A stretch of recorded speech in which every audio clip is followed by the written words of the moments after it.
ओम शांति। 25 दिसंबर 2022 के अव्यक्त महावाक्य रिवाइज कोर्स 7 मार्च 1993। सार, हाईएस्ट और होलीएस्ट आत्मा की निशानियाँ। आज बाप दादा अपने सर्व हाईएस्ट और होलीएस्ट बच्चों को देख रहे हैं। सभी बच्चे इस बेहद के ड्रामा के अंदर व सृष्टि चक्र के अंदर सबसे हाईएस्ट भी हो और सबसे ज़्यादा होलीएस्ट भी हो। आदि से अब संगम समय तक देखो कि आप आत्माओं से कोई हाईएस्ट श्रेष्ठ बना है।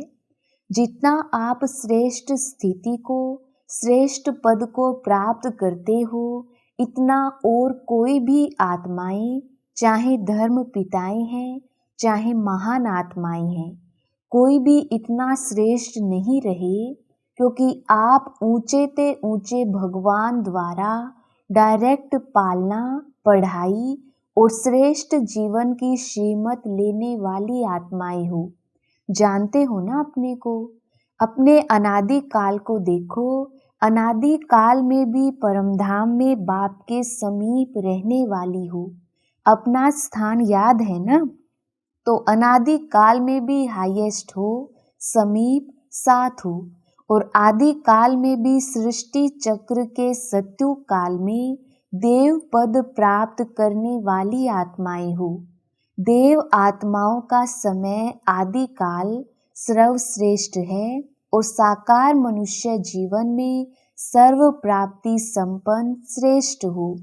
सृष्टि चक्र के अंदर ये देव पद अर्थात देवता जीवन ही ऐसी जीवन है जहाँ तन मन धन जन चारों ही प्रकार की सर्व प्राप्तियां प्राप्त हैं। अपनी दैवी जीवन याद है कि भूल गए हो? अनादि काल भी याद आ गया, आदि काल भी याद आ गया। अच्छी तरह से याद करो तो दोनों समय में हाईएस्ट हो ना। उसके बाद मध्य काल में आओ तो द्वापर में आप आत्माओं के जड़ चित्र बनते हैं, अर्थात पूज्य आत्माएं बनती हैं। पूज्य में भी देखो, सबसे विधि पूर्वक पूजा देव आत्माओं की होती है। आप सबके मंदिर बने हैं। डबल विदेशियों के मंदिर बने हुए हैं कि सिर्फ भारतवासियों के बनते हैं? बने हुए हैं ना। जैसे देव आत्माओं की पूजा होती है, ऐसे और किसी आत्माओं की पूजा नहीं होती। कोई महात्मा वगैरह को मंदिर में बिठा भी देते हैं, लेकिन ऐसे भावना और विधि पूर्वक हर कर्म की पूजा हो, ऐसी पूजा नहीं होती। तो मध्य काल में भी पूज्य रूप में श्रेष्ठ हो, हाईएस्ट हो। अब अंत में आओ। अब संगम युग पर भी ऊंचे ते ऊंचे ब्राह्मण आत्माएं, ब्राह्मण सो फरिश्ता आत्माएं बनते हो। तो अनादि, आदि, मध्य और अंत हाईएस्ट हो गए ना। है इतना नशा, रूहानी नशा है ना। अभिमान नहीं, लेकिन सोमान है, सोमान का नशा है। स्व अर्थात आत्मा का, श्रेष्ठ आत्मा का रूहानी नशा है। तो सारे चक्र में हाईएस्ट भी हो और साथ साथ होलीएस्ट भी हो। चाहे और आत्माएं भी होली अर्थात पवित्र बनती हैं, लेकिन आपकी वर्तमान समय की पवित्रता और फिर देवता जीवन की पवित्रता सभी से श्रेष्ठ और न्यारी है। इस समय भी संपूर्ण पवित्र अर्थात होली बनते हो। संपूर्ण पवित्रता की परिभाषा बहुत श्रेष्ठ है और सहज भी है। संपूर्ण पवित्रता का अर्थ ही है स्वपन मात्र भी अपवित्रता मन और बुद्धि को टच नहीं करी। इसी को ही कहा जाता है सच्चे वैष्णव। चाहे अभी नंबरवार पुरुषार्थी हो, लेकिन पुरुषार्थ का लक्ष्य संपूर्ण पवित्रता का ही है और सहज पवित्रता को धारण करने वाली आत्माएं हो। सहज क्यों है? क्योंकि हिम्मत बच्चों की और मदद सर्वशक्तिवान बाप की, इसलिए मुश्किल व असंभव भी संभव हो गया है और नंबरवार हो रहा है। तो होली अर्थात पवित्रता की भी श्रेष्ठ स्थिति का अनुभव आप ब्राह्मण आत्माओं को है। सहज लगती है या मुश्किल लगती है? संपूर्ण पवित्रता मुश्किल है या सहज है? कभी मुश्किल कभी सहज। संपूर्ण बनना ही है, ये लक्ष्य है ना। लक्ष्य तो हाईएस्ट है ना। कि लक्ष्य ही ढीला है कि कोई बात नहीं, सब चलता है। नहीं, ये तो नहीं सोचते हो थोड़ा बहुत तो होता ही है। ये तो नहीं सोचते थोड़ा तो चलता ही है। चला लो, किसको क्या पता पड़ता है। कोई मनसा तो देखता ही नहीं है, कर्म में तो आते ही नहीं है। लेकिन मनसा के वाइब्रेशंस भी छिप नहीं सकते। चलाने वाले को बाप दादा अच्छी तरह से जानते हैं। ऐसे आउट नहीं करते, नहीं तो नाम भी आउट कर सकते हैं, लेकिन अभी नहीं करते। चलाने वाले स्वयं ही चलते चलते चलाते चलाते त्रेता तक पहुंच जाएंगे। लेकिन लक्ष्य सभी का संपूर्ण पवित्रता का ही है। सारे चक्र में देखो, सिर्फ देव आत्माएं हैं जिनका शरीर भी पवित्र है और आत्मा भी पवित्र है। और जो भी आए हैं आत्मा पवित्र बन भी जाए, लेकिन शरीर पवित्र नहीं होगा।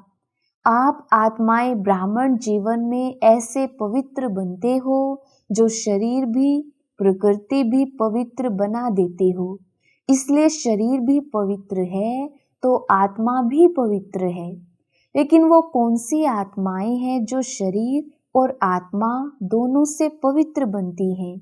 उन्हों को देखा है? कहाँ है वो आत्माएं? आप ही हो वो आत्माएं। आप सभी हो या थोड़े हैं? पक्का है ना कि हम ही थे, हम ही बन रहे हैं। तो हाईएस्ट भी हो और होलीएस्ट भी हो, दोनों ही हो ना। कैसे बने? बहुत अलौकिक रूहानी होली मनाने से होली बनी। कौन सी होली खेली है जिससे होलीएस्ट भी बनी हो और हाईएस्ट भी बनी हो? सबसे अच्छे ते अच्छा श्रेष्ठ रंग कौन सा है? सबसे अविनाशी रंग है बाप के संग का रंग। जैसा संग होता है ना, वैसा रंग लगता है। आपको किसका रंग लगा? बाप का ना। तो बाप के संग का रंग जितना पक्का लगता है, उतना ही होली बन जाती हो, संपूर्ण पवित्र बन जाती हो। संग का रंग तो सहज है ना। संग में रहो, रंग आपे ही लग जाएगा। मेहनत करने की भी आवश्यकता नहीं। संग में रहना आता है कि डबल विदेशियों को अकेले रहना, अकेलापन महसूस करना जल्दी आता है। कभी कभी कंप्लेन आती है ना कि मैं अपने को अकेला महसूस करती हूँ। क्यों अकेले रहते हो? क्यों अकेलापन महसूस करते हो? आदत है इसलिए। आप ब्राह्मण आत्माएं एक सेकंड भी अकेले नहीं हो सकती। हो सकती हैं? नहीं। होना नहीं है लेकिन हो जाते हो। बाप दादा ने स्वयं अपना साथी बनाया, फिर अकेले कैसे हो सकते हो? कई बच्चे कहते हैं कि बाप को कंपेनियन तो बनाया है, लेकिन सदा कंपनी नहीं रहती। क्यों? कंपेनियन बनाया है इसमें तो ठीक है। सभी से पूछेंगे आपका कंपेनियन कौन है, तो बाबा ही कहेंगे ना। बाप दादा ने देखा कि जब कंपेनियन बनाने से भी काम नहीं चलता, कभी कभी फिर भी अकेले हो जाते हो। अभी और क्या युक्ति अपनाई? कंपेनियन बनाया है लेकिन कंबाइंड नहीं बनी हो। कंबाइंड स्वरूप कभी अलग नहीं होता। कंपेनियन से कभी कभी फ्रेंडली कोरल झगड़ा भी हो जाता है तो अलग हो जाती हो। कभी कभी कोई ऐसी बात हो जाती है ना, तो बाप से अकेले बन जाती हो। तो कंपेनियन तो बनाया है, लेकिन कंपेनियन को कंबाइंड रूप में अनुभव करो। अलग हो ही नहीं सकते। किसकी ताकत नहीं जो मुझ कंबाइंड रूप को अलग कर सके। ऐसा अनुभव बार बार स्मृति में लाते लाते स्मृति स्वरूप बन जाओ। बार बार चेक करो कि कंबाइंड हूँ, किनारा तो नहीं कर लिया। जितना कंबाइंड रूप का अनुभव बढ़ाते जाएंगे उतना ब्राह्मण जीवन बहुत प्यारी मनोरंजक जीवन अनुभव होगी। तो ऐसी होली मनाने आए हो ना कि सिर्फ रंग की होली मनाकर कहेंगे कि होली हो गई। सदैव याद रखो, संग के रंग की होली से होलीएस्ट और हाईएस्ट सहज बनना है, मुश्किल नहीं, सहज। परमात्म संग कभी मुश्किल का अनुभव नहीं कराता। बाप दादा को भी बच्चों का मेहनत या मुश्किल अनुभव करना अच्छा नहीं लगता। मास्टर सर्वशक्तिवान व सर्वशक्तिवान के कंबाइंड रूप और फिर मुश्किल कैसे हो सकती? जरूर कोई अलबेलापन व आलस्य व पुरानी पास्ट लाइफ के संस्कार इमर्ज होते हैं, तब मुश्किल अनुभव होता है। जब मरजीवा बन गए तो पुराने संस्कार की भी मृत्यु हो गई, पुराने संस्कार इमर्ज हो नहीं सकते। बिल्कुल भूल जाओ, ये पुराने जन्म के हैं, ब्राह्मण जन्म के नहीं हैं। जब पुराना जन्म समाप्त हुआ, नया जन्म धारण किया, तो नया जन्म नए संस्कार। अगर माया पुराने संस्कार इमर्ज कराती भी है तो सोचो, अगर कोई दूसरे की चीज आपको आकर के देवे तो आप क्या करेंगे? रख देंगे? स्वीकार करेंगे? सोचेंगे ना कि ये हमारी चीज नहीं है, ये दूसरे की चीज मैं कैसे ले सकता हूँ। अगर माया पुराने जन्म के संस्कार इमर्ज करने के रूप में आती भी है तो आपकी चीज तो आई नहीं। सोचो, ये मेरी चीज नहीं है, ये पराई है। पराई चीज को संकल्प में भी अपना नहीं मान सकते हो। मान सकते हैं? सोचो, पराई चीज जरूर धोखा देगी, दुख देगी। सोच करके उसी सेकंड पराई चीज को छोड़ दो, फेंक दो, अर्थात बुद्धि से निकाल दो। पराई चीज को अपनी बुद्धि में रख नहीं लो, नहीं तो परेशान करती रहेगी। सदा ये सोचो कि ब्राह्मण जीवन में बाप ने क्या क्या दिया। ब्राह्मण जीवन का अर्थात मेरा निजी स्वभाव, संस्कार, वृत्ति, दृष्टि, स्मृति क्या है? ये निजी है, वो पराई है। पराया माल अच्छा लगता है कि अपना माल अच्छा लगता है? ये रावण का माल है और ये बाप का माल है। कौन सा अच्छा लगता है? कभी भी गलती से भी संकल्प में भी नहीं लाओ, क्या करें, मेरा स्वभाव ऐसा है, मेरा संस्कार ऐसा है। क्या करें, संस्कार को मिटाना बहुत मुश्किल है। आपका है ही नहीं, मेरा क्यों कहते हो? मेरा है ही नहीं। रावण की चीज को मेरा कहते हो, मेरा बनाते हो ना, तभी वो संस्कार भी समझते हैं कि इसने अपना तो बना लिया, तो अब अच्छी तरह से खातिरी करो। निजी संस्कार, निजी स्वभाव इमर्ज करो तो वह स्वतः ही मर्ज हो जाएंगी। समझा क्या करना है? तो ऐसी होली मनाने आए हो ना, वो एक दिन कहेंगे होली है, दूसरे दिन कहेंगे होली हो गई, और आप क्या कहेंगे? आप कहेंगे हम सदा ही संग के रंग की होली मना रहे हैं, और होली बन गई। होली मनाते मनाते होली बन गई। होली मना ली या मनानी है?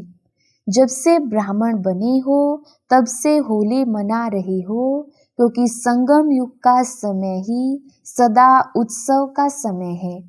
दुनिया वाले तो एक्स्ट्रा खर्च करके मौज मनाते हैं, लेकिन आप सदा ही हर सेकंड मौज मनाने वाले हो। हर सेकंड नाचते गाते रहते हो, सदा खुशी में नाचते हो, या जब कल्चरल प्रोग्राम होता है तभी नाचते हो।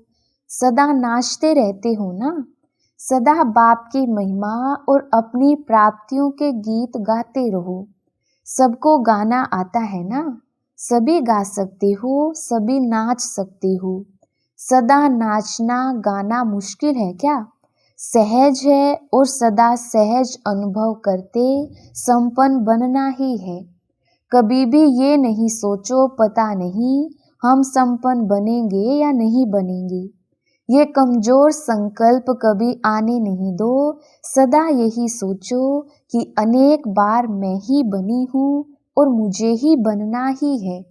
अच्छा, चारों ओर के सदा परमात्म संग के रंग की होली मनाने वाली श्रेष्ठ आत्माएं, सृष्टि चक्र के अंदर सदा हाईएस्ट पार्ट बजाने वाली श्रेष्ठ आत्माएं, सर्व आत्माओं से श्रेष्ठ होलीएस्ट आत्माएं, सदा कंबाइंड रहने वाली पद्मा पदम भाग्यवान आत्माएं, सदा सर्व की मुश्किल को भी सहज बनाने वाली ब्राह्मण आत्माएं, सदा नए जन्म के नए स्वभाव संस्कार, नए उमंग उत्साह में रहने वाली उड़ती कला की अनुभवी आत्माओं को बाप दादा का याद प्यार और नमस्ते।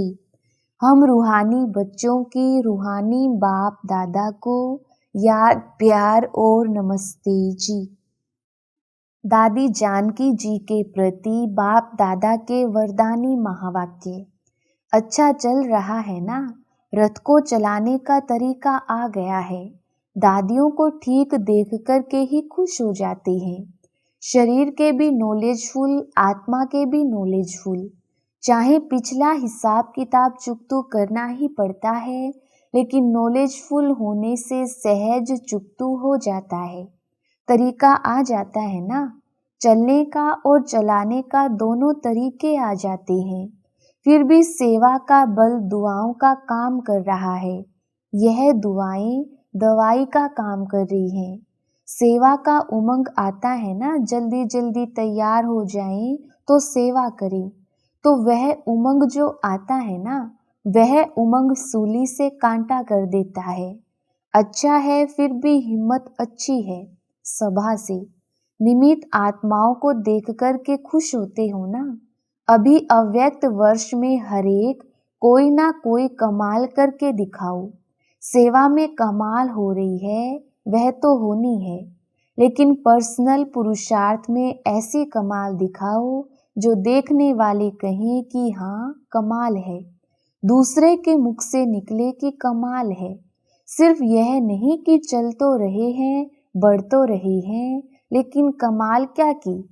कमाल उसको कहा जाता है जो असंभव को कोई संभव करके दिखाए, मुश्किल को सहज करके दिखाए, जो कोई के स्वप्न में भी नहीं हो वह बात साकार में करके दिखाए, इसको कहा जाता है कमाल।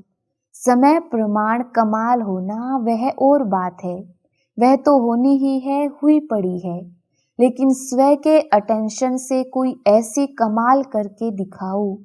ब्रह्मा बाप के 25 वर्ष पूरे हुए।